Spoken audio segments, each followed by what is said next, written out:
नमस्कार दोस्तों, मैं doctor PS Nagar Srinivas, DM neurologist, consultant neurologist at Felix Hospital, Noida 137। दोस्तों, आज हम एक बीमारी के बारे में डिस्कस करेंगे। वो बहुत इम्पॉर्टेंट है, कई बार जान को खतरा भी हो सकता है उस बीमारी की वजह से। वो है मायस्थीनिया ग्रेविस।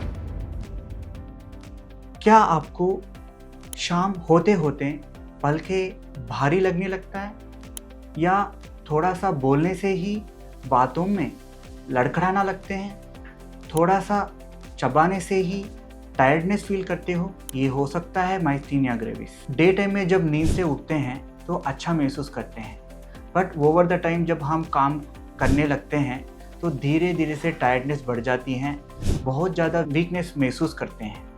सो इवनिंग टाइम में स्पेशली आंखों की पलकें ड्रूप हो जाता है, जैसे गिर जाता है नीचे, और बात करने में, काम करने में बहुत ज़्यादा एफर्ट देना पड़ता है। दोस्तों, मायस्थीनिया ग्रेविस एक ऑटो इम्यून बीमारी है। इसमें हमारा इम्यून सिस्टम की एंटीबॉडीज़ हमसे हमारा मांसपेशियों के ऊपर हमला करते हैं। इसकी वजह से जो एसिटाइलकोलिन नाम से जो केमिकल है, वो हमारा ब्रेन से करंट को ट्रांसमिट करता है मांसपेशियों में। सो ये एसिटाइलकोलिन का ये ट्रांसमिशन इफेक्ट हो जाती है। सो धीरे धीरे से एसिटाइलकोलिन की इफेक्ट मांसपेशियों में कम हो जाती है और हम वीकनेस महसूस करना शुरू करते हैं।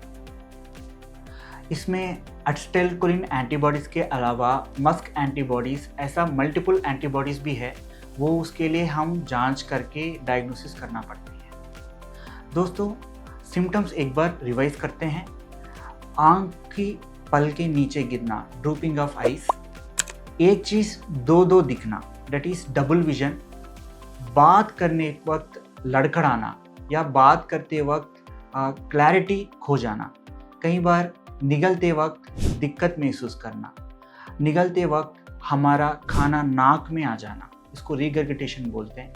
बात करते वक्त भी ऐसा लगता है वॉइस नाक से आ रहा है, इसको नेसल इंटोनेशन ऑफ वॉइस बोलते हैं। सो ये सारे सिम्टम्स है मायस्थीनिया ग्रेविस की। और हाथ पैरों में भी वीकनेस महसूस करते हैं over the time in the evenings, but जब हम रेस्ट लेते हैं फिर वो सिम्टम्स ठीक हो जाते हैं। बट जब काम करना शुरू करते हैं फिर थकावट की वजह से वीकनेस महसूस करते हैं। ये है मायस्थीनिया ग्रेविस की सिम्टम्स। दोस्तों, सही टाइम पे इसको डायग्नोसिस करने से, इलाज देने से पेशेंट एक नॉर्मल जीवन जी सकता है। दोस्तों, और एक पॉइंट मायस्थीनिया ग्रेविस के बारे में बोलना है। कई बार ये पेशेंट्स सांस फूलता है ऐसा कंप्लेंट भी देते हैं। सो कई बार इन्फेक्शन की वजह से, सर्जरी की वजह से, एक्सीडेंट या कोई भी ट्रॉमा, कोई भी स्ट्रेस, ऐसा सिचुएशंस में मायस्थीनिया ग्रेविस की सिम्टम्स बढ़ जाता है रैपिडली, बहुत जल्दी से डिटीरिएट होता है पेशेंट की कंडीशन। कई बार पेशेंट का जो वीकनेस है वो फेफड़ों की मसल्स के ऊपर भी चढ़ जाती है। इसकी वजह से सांस लेना दिक्कत होती है और निगलना बिल्कुल असंभव हो जाती है। सो ऐसा सिचुएशन को मायस्थीनिक क्राइसिस बोलते हैं। ये मायस्थीनिक क्राइसिस बहुत डेंजरस है, बिल्कुल जानलेवा की बराबर है। ऐसा सिचुएशन को हम बहुत जल्दी से जल्दी डील करना होता है, ICU में एडमिट करना होता है, कई बार ज़रूरत पड़ सकती है वेंटिलेटर दे के हमको इंजेक्शंस भी देना पड़ सकती है। दोस्तों, इसमें बहुत सारा दवाइयाँ हैं, IVIG से लेके इम्यून सप्रेसेंट्स भी देते हैं, और मसल स्ट्रेंथ को बढ़ाने के लिए, एसिटाइलकोलिन ट्रांसमिशन बढ़ाने के लिए पाइरोडोस्टिग्मिन नाम से दवाई भी देते हैं। ये सारे मॉडर्न मेडिकेशंस हैं। सो आसपास में कोई भी न्यूरोलॉजिस्ट है तो उनसे कंसल्ट कर लीजिए। ऐसा कोई सिम्टम्स है तो ज़रूर जल्दी डायग्नोसिस करवा के इलाज शुरू कर दीजिएगा। दोस्तों, यह है आज की topic. Will meet you again. Thank you. Health से जुड़ी ऐसी कई और जानकारी के लिए फेलिक्स हॉस्पिटल के YouTube चैनल को सब्सक्राइब करें और अपने सवाल कमेंट बॉक्स के जरिए हम तक पहुंचाएं। और डॉक्टर की अपॉइंटमेंट के लिए दिए गए नंबर 9810455953 पर संपर्क करें।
क्या आपको शाम होते होते पलकें भारी लगने लगता है, या थोड़ा सा बोलने से ही बातों में लड़खड़ाना लगते हैं, थोड़ा सा चबाने से ही टायर्डनेस फील करते हो? ये हो सकता है माइस्थीनिया ग्रेविस। डे टाइम में जब नींद से उठते हैं तो अच्छा महसूस करते हैं, बट ओवर द टाइम जब हम काम करने लगते हैं तो धीरे धीरे से टायर्डनेस बढ़ जाती हैं, बहुत ज़्यादा वीकनेस महसूस करते हैं।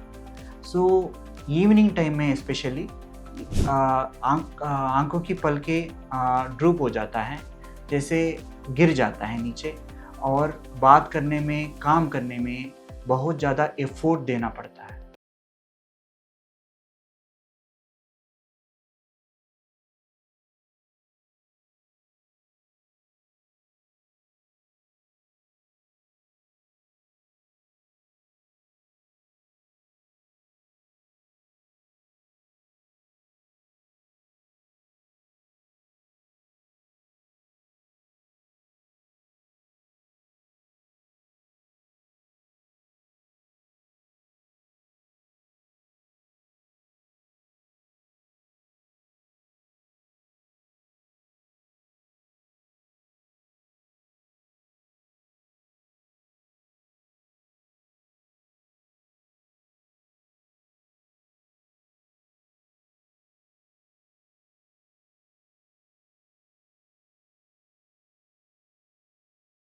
दोस्तों, माइस्थीनिया ग्रेविस एक ऑटो इम्यून बीमारी है।